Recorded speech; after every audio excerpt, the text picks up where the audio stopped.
Do you swear or affirm that the testimony you're about to give is the truth, the whole truth, and nothing but the truth, so help you God?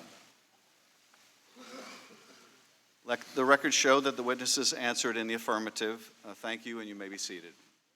Based on questions and statements I have heard, some of you on this committee appear to believe that Russia and its security services did not conduct a campaign against our country, and that perhaps, somehow, for some reason, Ukraine did.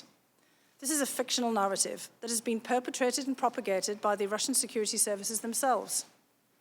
The unfortunate truth is that Russia was the foreign power that systematically attacked our democratic institutions in 2016. This is the public conclusion of our intelligence agencies, confirmed in bipartisan congressional reports. It is beyond dispute, even if some of the underlying details must remain classified. The impact of the successful 2016 Russian campaign remains evident today.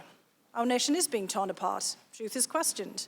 Our highly professional and expert career foreign service is being undermined. US support for Ukraine, which continues to face armed Russian aggression, has been politicized.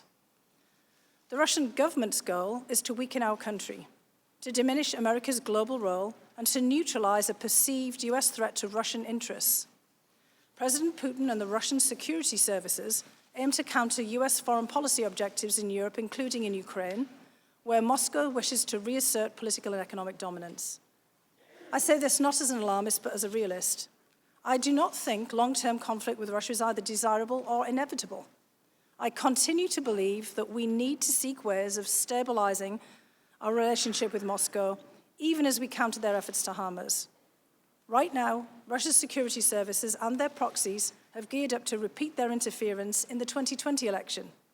We are running out of time to stop them. In the course of this investigation, I would ask that you please not promote politically driven falsehoods that so clearly advance Russian interests. As Republicans and Democrats have agreed for decades, Ukraine is a valued partner of the United States, and it plays an important role in our national security. And as I told the committee last month, I refuse to be part of an effort to legitimize an alternate narrative that the Ukrainian government is a US adversary and that Ukraine, not Russia, attacked us in 2016. These fictions are harmful even if they're deployed for purely domestic political purposes. President Putin and the Russian security services operate like a super PAC. They deploy millions of dollars to weaponize our own political opposition research and false narratives. When we are consumed by partisan rancor, we cannot combat these external forces as they seek to divide us against each other, degrade our institutions, and destroy the faith of the American people in our democracy.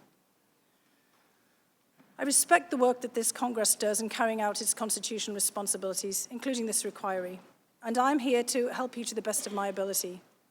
If the President or anyone else impedes or subverts the national security of the United States in order to further domestic political or personal interests, that's more than worthy of your attention. But we must not let domestic politics stop us from defending ourselves against the foreign powers who truly wish us harm.